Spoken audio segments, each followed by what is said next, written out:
It's stupendous. It's television's biggest week. It's NBC week. Be there. Coming up next, we dig into the classic Season 2 episode, Brother's Keeper. You'll learn its connection to one of Knight Rider's most evil villains, see a prop from our personal collection that came directly from this episode, and uncover KITT's deadly plot to blow up one of the country's most popular tourist attractions. So buckle up, because we're about to go full pursuit into this episode.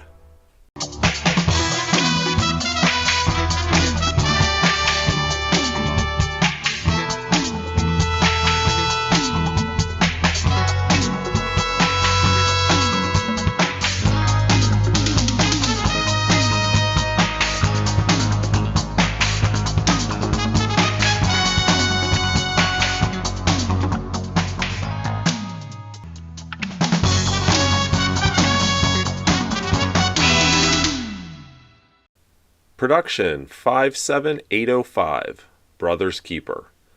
Working title, Night of the Boom Boom Bomb. Nah, just kidding. Written by E.F. Wollengren, directed by Sidney Hayers. This episode originally aired on NBC Sunday night, October 9th, 1983 at 8 p.m. The filming dates were June 22nd through the 30th of 1983. This was the 23rd episode to air, but the 26th episode to be produced. It was filmed immediately before Goliath. So let's dig in. We open in the prison where the parole hearing for Peter McCord is taking place, and we see the parole board here. In the middle, right here, is Fitz Houston, and he had appeared previously in Season 1 in Just My Bill, and he's here as a parole board. We talked to him a number of years ago, and he got this role because April Webster, who was in charge of casting for Knight Rider, liked his work on Just My Bill, so he got the call in audition for Brother's Keeper, and she just cast him again. This scene, incidentally, was filmed at the Universal Studios back lot in one of their stages. And you know, many people over the years have said, is William Daniels in any of the episodes? And the answer is, no, he's not. This guy, a lot of people think, is William Daniels, but it's not. It's just a guy that kind of looks like William Daniels circa 1983. We see the exterior of the jail, and this is the same prison, that we see in Goliath Returns, that Garth Knight is housed in. This is the Lincoln Heights Jail in Los Angeles. It was built in 1927 and opened in 1931 and was active until 1965. And at that point it was closed down. It's now considered a Los Angeles historic cultural monument. So it is still there today. Let's take a look here. So here's what it looks like today. As you can see, time has not necessarily been kind to it. It's got a lot of graffiti pretty much all over the building, the whole way up, everywhere. But the scenes we see from Knight Rider, both in Brother's Keeper and Goliath Returns, both take place on the other side of this wall. This is the so-called prison yard over here, and it's the scene where KITT, supposedly turbo boosts right over here over this prison wall, which of course was a miniature, but he lands right in this yard, and Peter McCord and Michael then turbo boost out, and it's the same place where Goliath breaks through, pulls in, and gets Garth out of prison. So still there today. It's a cultural monument, so I don't think it's going anywhere, but as you can see, it's in great disrepair. So we see the inside of the semi here a little bit, and we mentioned in our last episode Goliath about how the interior of the semi got this refresh for Season 2, and that refresh included putting the all these browns in here, putting the wood wall unit in, the analyzer, and just kind of making it a little bit more homey. One thing to note here, and again, remember, these first few episodes of Season 2 were aired out of the order that they filmed. So we're going to see little changes, that come and go because of the strange order. But here's one to note, and we'll really dive into this in Return to Cadiz when we get to that episode. But look in the background here. Do you see how this wall is black? This is still a remnant of season 1, because whenever we get to Goliath, which again, we just did Goliath, but Goliath was filmed after this. So between the filming of Brothers Keeper and Goliath, they'll finish off this wall by putting the brown on here where you see black. So this black here is a remnant of season 1. You watch season 1 and the interior of the semi is mostly black and steel and whatnot. So they hadn't finished this back wall of the semi yet, but this is the last episode that we see this in terms of the production order. So whenever we get to Return to Cadiz and Merchants of Death, it's going to revert back to this. But in Goliath, it's fixed. I hope that makes sense. So it's just kind of a neat little Easter egg, a callback to season 1 of the interior of the semi. We get a nice close-up here of KITT's auto, normal, and pursuit lights. And note here, I know it looks purple, but it in reality was kind of a whitish color. But this is the transition. For all of season 1, KITT's pursuit light was this white color. But in season 2, it slowly transitions over from a white light to a red light. And actually, in this episode, we see both back to back. So we see a close-up here. This is when KITT is self-driving to go break Michael out of prison. We see KITT change from auto cruise to pursuit. And then we move ahead to the insert dash, and we can see that the pursuit light is red. So again, it's just a tweak that they made to the dash, but we're going to see, especially through these first few episodes of season 2, we're going to see kind of a mixture of the white light and the red light before it finally switches over completely to the red light. And while we're here, many people have asked about this steering wheel and this dimple, if you will, this recess in the steering wheel and why this is here. So we never see this recess in any of the cars. We only see it on the insert dash here, the one that sat on a soundstage. And here's the reason for that. When Michael Chaffee designed the original steering wheel, it actually had a big hole right here so they could put a socket in to secure it to the steering column. Now, when Michael Chaffee delivered the original car to the studio, that hole was actually there, but he took a piece of, almost like a thin piece of styrofoam, and he cut it exactly to fit this recess in here, and placed it and placed a cover on that. So whenever you see Michael Chaffee's original design way back in the pilot, it looks like the steering wheel is nice and flush and there's no mounting hole here. But in reality, the hole was behind the piece of styrofoam that he put in here. It's not styrofoam, but a similar material. So when Universal Studios took his original dash, they disassembled it and they molded everything. When they put the car back together, they did not put this styrofoam piece back on. So you'll see in a lot of those first season episodes, there's a big hole right here. And that's why. So what we're seeing here on this insert dash, they took that steering wheel that had a hole in it. And because they didn't have to mount it to a steering column, they pretty much just stuck a wooden rod in here that they could turn off camera.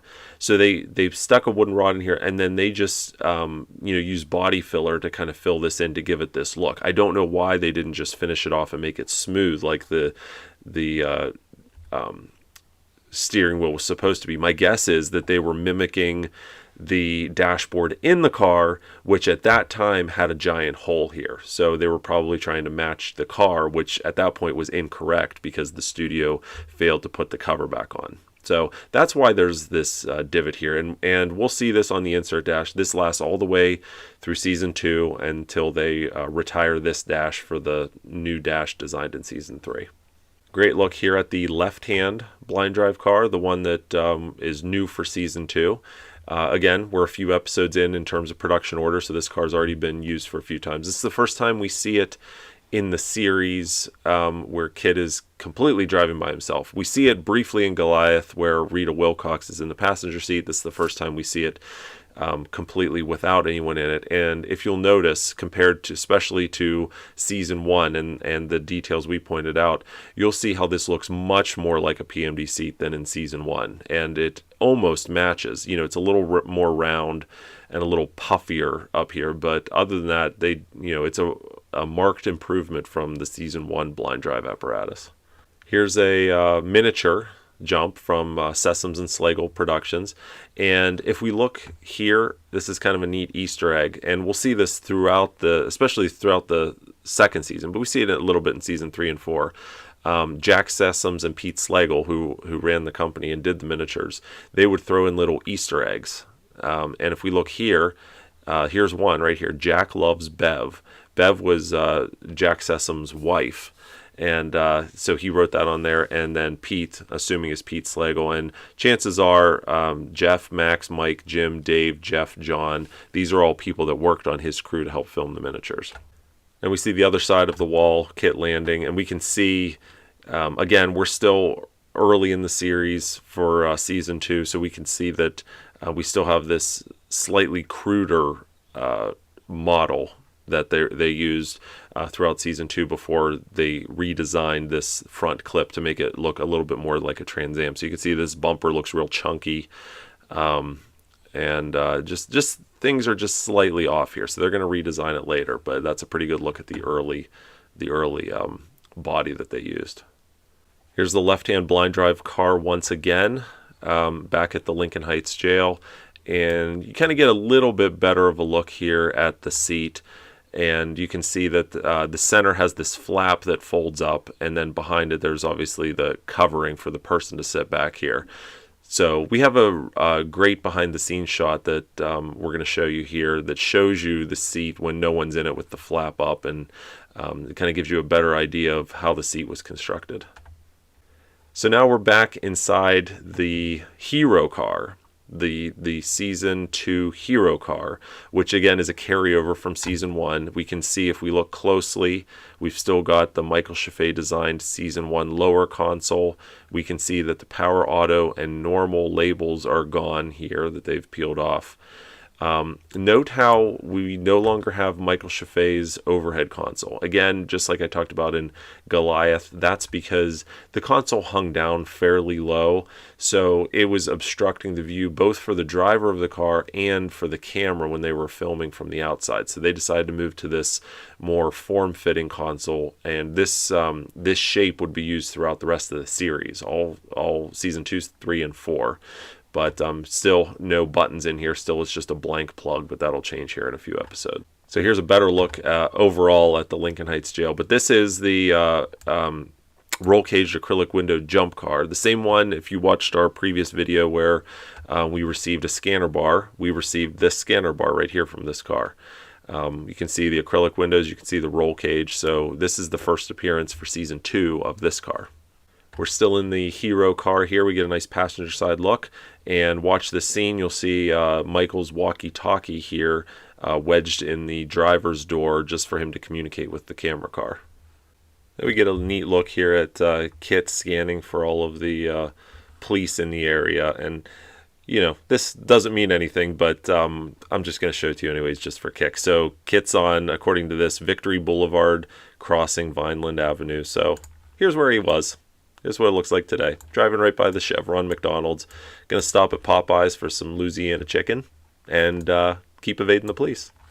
So we're back here at Foundation headquarters, Arden Villa, at 1145 Arden Road in Pasadena, California.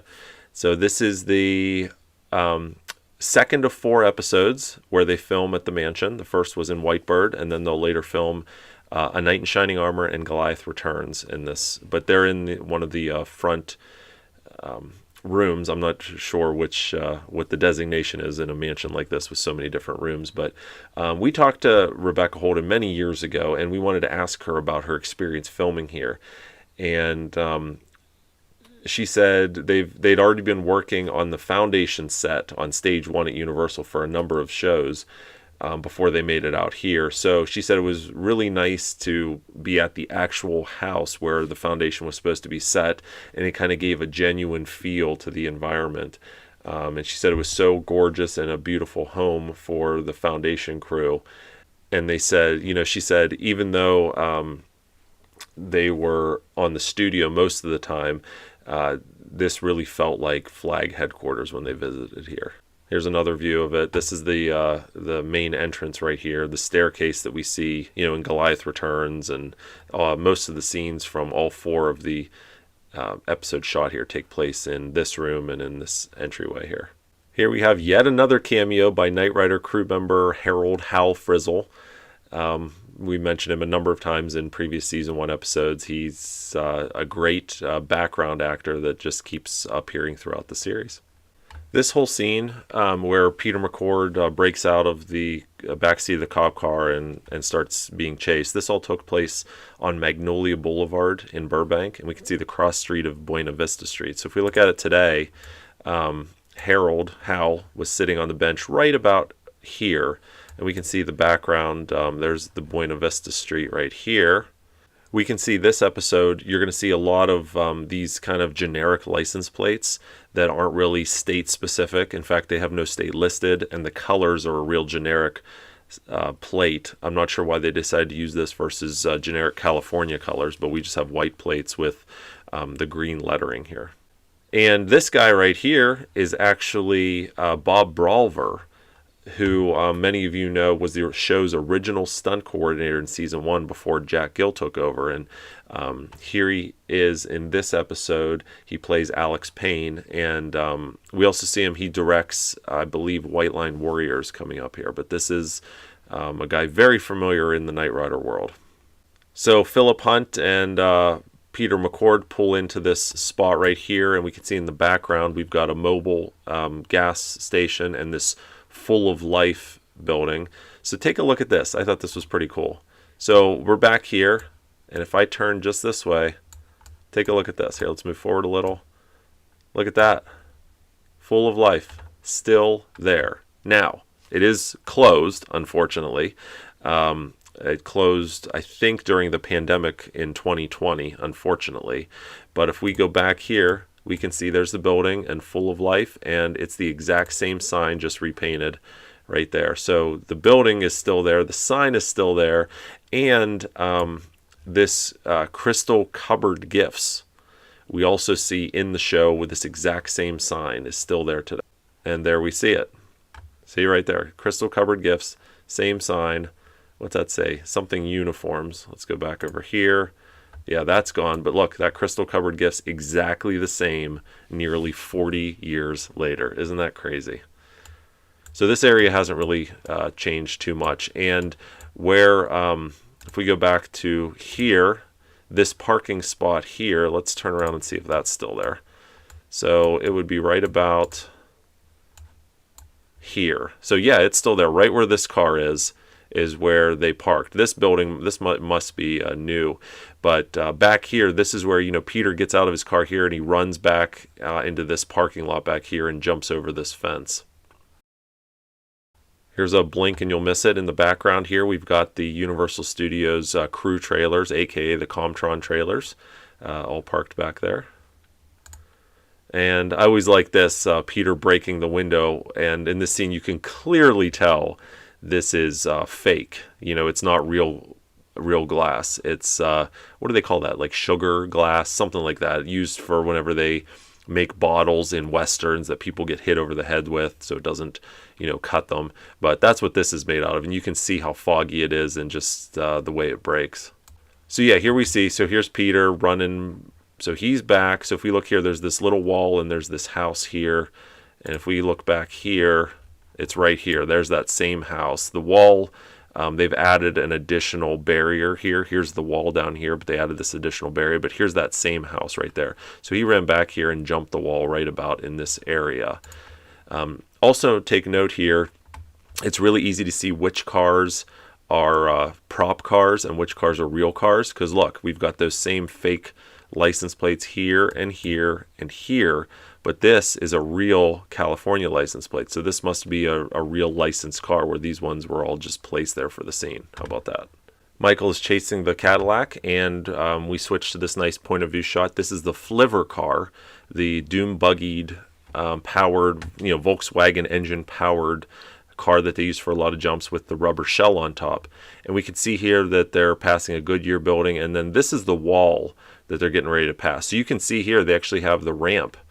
I mean, it's not the best view because it's so far away, but you can see the ramp right here that's going to launch them over this wall. It almost looks like, so you got the ramp here, but then it almost looks like there's something else to give it that extra lift. This wall is still there today. This Goodyear is still there today. And when we went to Burbank in 2018, we actually saw this area. So here, there's the Goodyear, exactly the same. There's the wall, exactly the same. So he was driving down here and jumped right over this tiny wall.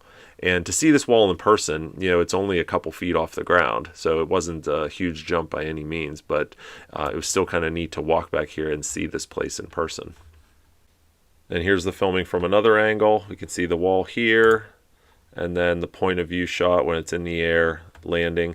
Take a look at this. So on a lot of these jump cars, not just the flivver car, but also that roll cage acrylic window jump car, they threw a bolt in the center of the hubcap, and you can see it right here.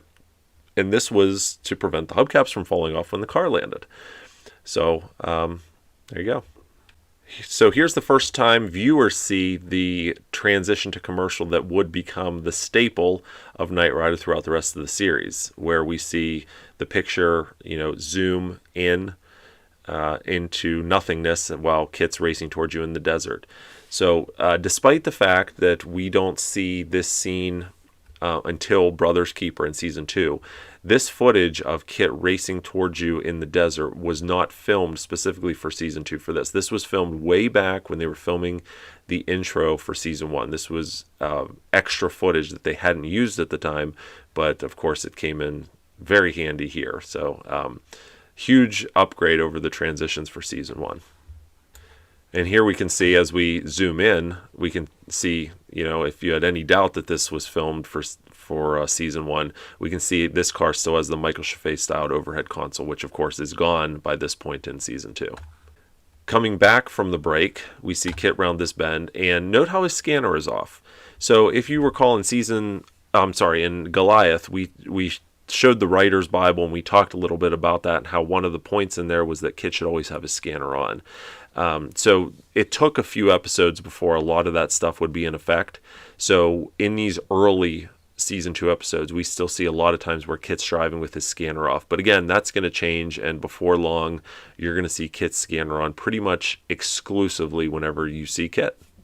Here's our first and only appearance of the license plate feature. I guess a callback to James Bond, but we see this license plate feature where we see this plate and then it flips to the KNI 667.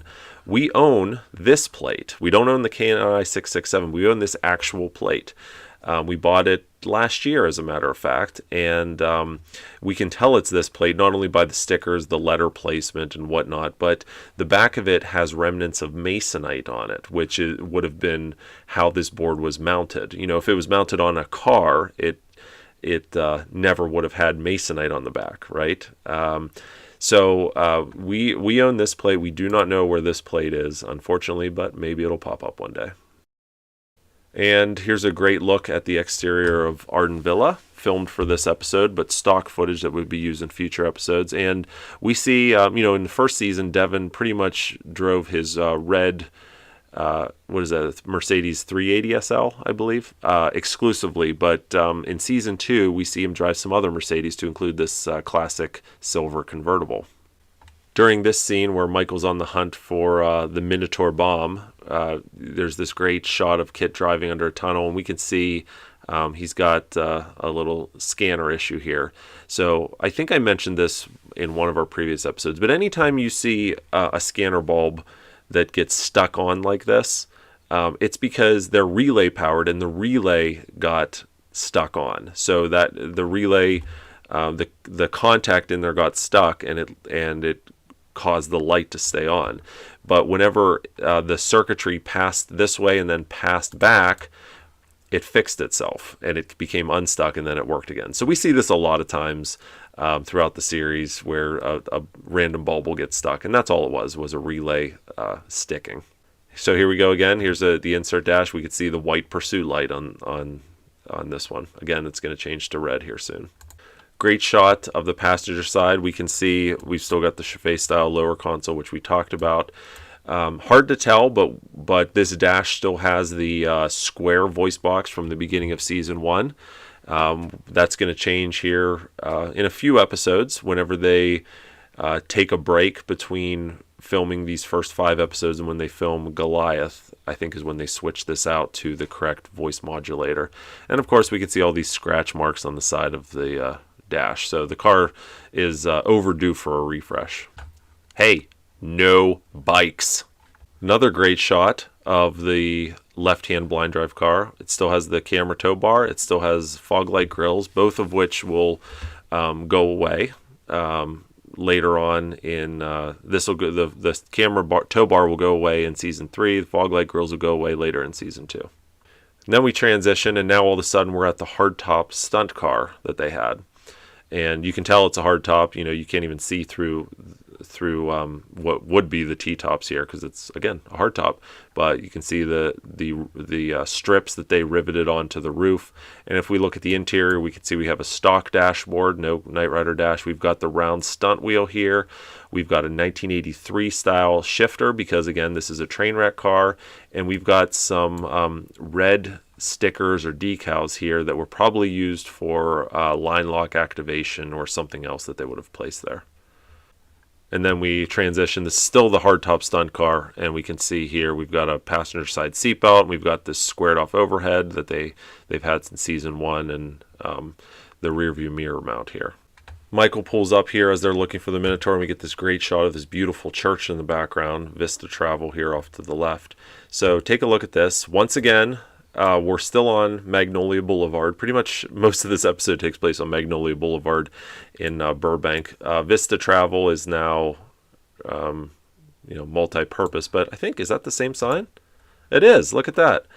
So it's the exact same sign. The sign post, see how it curves here? Squared sign. Vista Travel is gone. However, it's replaced with that. Isn't that cool? I didn't notice that. But also check this out. So here's this church, but if we turn just slightly this way, there's the Goodyear tire station where KITT turbo boosted earlier in the episode, right there. Everything is taking place just right within a couple square blocks of here. That Full of Life is right over here. And so if you ever want to go to Burbank, just park here and take a walk, and you'll see all these Knight Rider filming locations. In the background here, we have what I think is the same red Camaro from season 1. Maybe it's a little blurry. It's hard to tell. What do you guys think? You know, our AMC Gremlin that we saw throughout season 1, I don't think we see again in season 2. But this vehicle keeps popping up. So let me know what you think. Is this the same car? This might be my favorite Easter egg of the episode. So Michael asks KITT where they can dump this Minotaur bomb. And KITT goes through his map and determines that this red dot here would be the best location because it's away from any population in the middle of nowhere, and no one will get hurt. Well, in reality, this dot here, let me just take you to it. Mount Lee Drive. Mount Lee Drive right here. Let's just go to Street View. So this is where KITT says to drop the Minotaur bomb off because there will be no one around. Yes, KITT is telling Michael to blow up the Hollywood sign. There it is, right there. Surely there's no tourists up here, right? The Hollywood sign, right here, Mount Lee Drive. There you go. So Michael floors it to the Hollywood sign to blow it up, apparently. And this is an insert shot from a plush ride in season 1. This is obviously not KITT's gas pedal. This is the interior of the Cadillac from a plush ride, I believe. But it works. And we get this great point of view shot. This is the roll cage jump car, and once again, just like I mentioned with the flivver car, you can just barely make out the bolt in the center of the hubcap to hold it on because they're getting ready to jump. And here you can see it even better as they're flying in the air over the police car. Look, here's a camera right here mounted on the police car to catch another angle of the jump, but there's that bolt again. And then we see the landing here. You can see the roll cage. You can see the acrylic window kind of popping out of its socket there, and a dent here in the rear quarter. So this is definitely not the Hollywood sign. This is really in the middle of nowhere, as you can see. In reality, this is out in Newhall, California. This ranch here, the Newhall Film Ranch, it's all, I believe, still open like this. None of it's been developed. It's still this wilderness area. KITT here, we can see the trunk open, and you can see here that this panel, see how there's this bulge here? That indicates a rear wiper option on the car. It was not from this car, though. This was a piece that was from another car, but whatever car this came from, it had what appears to be a sand gray interior, not the tan interior, and it has a rear wiper in it. And we end back at the foundation. We get a nice close-up of Devon's Mercedes here, and KITT once again with his scanner off, except when we zoom in, when April and Michael are sitting on his hood.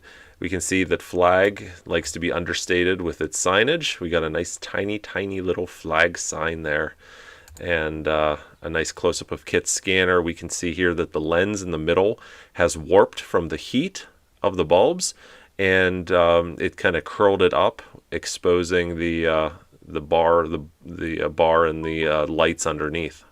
And then Michael and KITT and April leave for the beach. And now, while we listen to Joe's selection of Knight Rider music that we received directly from Don Peake himself, we'd like to thank these Patreon supporters. We are featuring these fine supporters at our Knight Rider prop restorer level. Thank you very much for your support. And for those of you at the Knight Rider History Hunter level, we're recognizing you right now in the description. Now, if you enjoyed seeing this golden nugget of Knight Rider history being rescued from obscurity, then please consider supporting us on Patreon. Your support would empower us to bring you even more of these historical nuggets. We are the Knight Rider Historians. Till next time, take care, everybody. Bye-bye.